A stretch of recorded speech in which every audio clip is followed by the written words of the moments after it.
Thank you sir, thank you so much. हम लोग जो भी यहाँ पर प्रेजेंट हैं, उनके अंदर एक बात कॉमन है।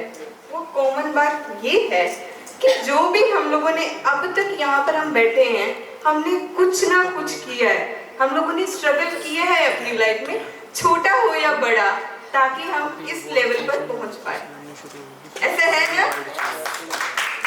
तो जैसे हर किसी का स्ट्रगल है, उस तरीके से मेरा भी एक छोटा सा स्ट्रगल है। मेरी लाइफ शुरू होती है एक मीडियोकर लड़की से अपनी क्लास में, जो हर एक बात कहने में शर्माती थी, और 60 to 70% वाली लड़की, जो कि बहुत ही शर्मीली सी बैक में बैठती थी, पर जो भी काम दिया जाता था उसे अच्छे से करती थी। मेरी लाइफ में मोड़ आया 12 मई 2018 में, जब मैं अपनी बहन के साथ बैठी थी और उसके पैर दबा रही थी। उसको कुछ समय पहले नेफ्रोटिक सिंड्रोम नाम की बीमारी से डायग्नोज किया था। वो एक तरह की किडनी डिजीज होती है। और उसने एक लंबी सांस ली और उसने अपने प्राण मेरे हाथ में छोड़ दिए।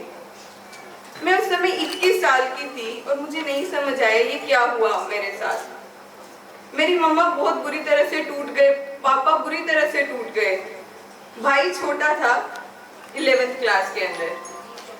समझ नहीं आया कैसे इस चीज को किया जा सके।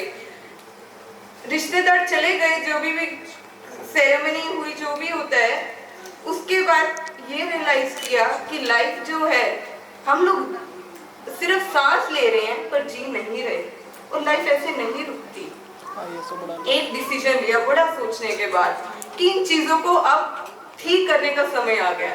तो डिसीजन मेरा ये था, एक प्लान बनाया, बिल्कुल 100% उसकी फायदेमंद होने की बिल्कुल 100% चांसेस है। वो था कि घर में बहन की जितनी दवाइयां पड़ी हैं वो एक साथ खा लेती हूँ, बात ही खत्म। इन सिचुएशन से छुटकारा मिल जाएगा।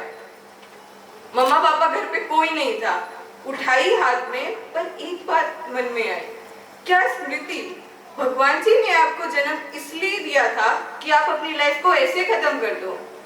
सोचे नहीं, लाइफ का मतलब ये नहीं है। जो सिचुएशन मेरे साथ आई वो बहुत लोगों के साथ आती है, एडवर्सिटी तो आती है। तो उस दिन मैंने सोचा कि नहीं, मुझे कुछ करना है। कुछ समय बाद एक एडवांस मेडिटेशन प्रोग्राम ऑर्गेनाइज किया जा रहा था आर्ट ऑफ लिविंग से, तो मुझे उसके बारे में पता चला। उससे पहले मैंने एक हैप्पीनेस प्रोग्राम किया था, तो वो प्रोग्राम किया और रियलाइज किया कि जो सारी पावर है वो आपके खुद के अंदर है, वो किसी और के अंदर नहीं है। सेल्फलेसली दूसरों को सर्व करने के बारे में सुना, तो फिर वहां से शुरू हुई। एनजीओ पुकार से मैंने एसोसिएट किया। ये एक एनजीओ है जो कि गरीब बच्चों को, गरीब जो बच्चे पढ़ना चाहते हैं पर किसी वजह से नहीं पढ़ पाते, तो उनके थ्रू मैं जुड़ी, उन बच्चों को पढ़ाया। और उनसे मैंने एक बात सीखी, जब उनके पास कुछ नहीं है फिर भी उनके पास एक एम्बिशन है, मुझे डॉक्टर बनना है, मुझे इंजीनियर बनना है, तो मेरे पास तो सब कुछ है, फिर भी मैं क्यों गिर रही हूँ? अपने ऊपर वर्क किया। फिर सुना एक यूजीसी नेट एग्जाम होता है असिस्टेंट प्रोफेसर के लिए। एक मीडियोकर सी बच्ची थी, उसके लिए नेशनल एग्जाम के बारे में सोचना एक बहुत बड़े कॉन्फिडेंस की बात थी। सोचा, 2 दिन पढ़ के एग्जाम दिया, ऑब्वियस रिजल्ट बना था, फेल ही हो चुके। पीछे वालों से ले लो, पीछे वालों के नहीं हुए। एमकॉम करते करते फिर सेकंड टाइम फेल हुई, थर्ड टाइम फेल हुई, क्योंकि पढ़ाई अच्छे से नहीं की थी। बट जब तीसरी बार फेल हुई तो एक बात रियलाइज की कि आगे मुझे करना है या नहीं करना। सोचा कि जब शुरुआत की थी, इतना बड़ा ड्रीम पहले सोच लिया था, तो इस दिन के लिए नहीं कि यहीं रुक जाऊंगी।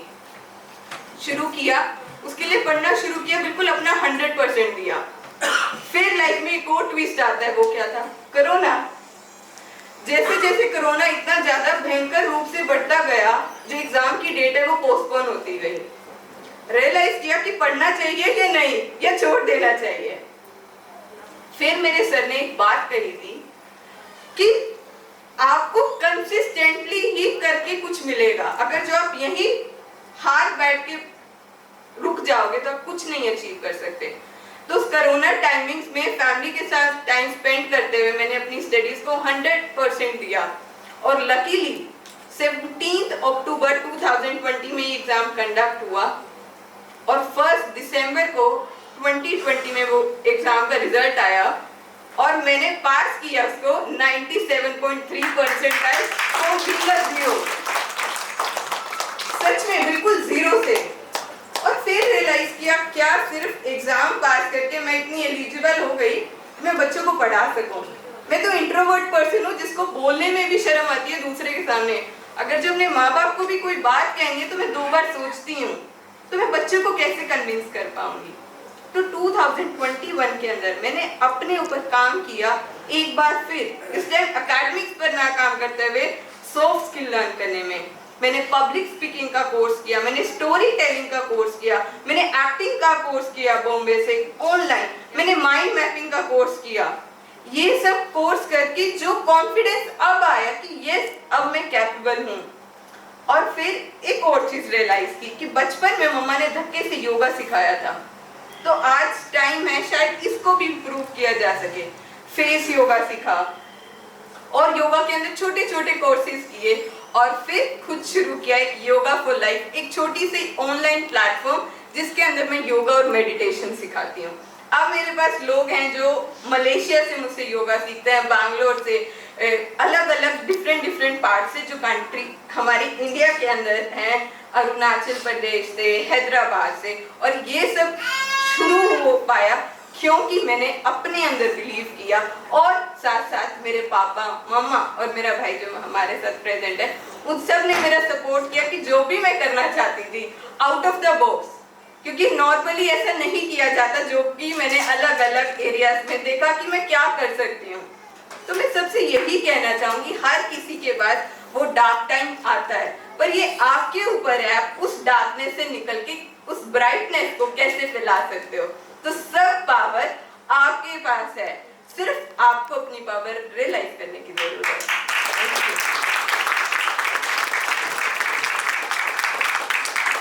Thank you so much, thank you. पहले भी मैंने कहा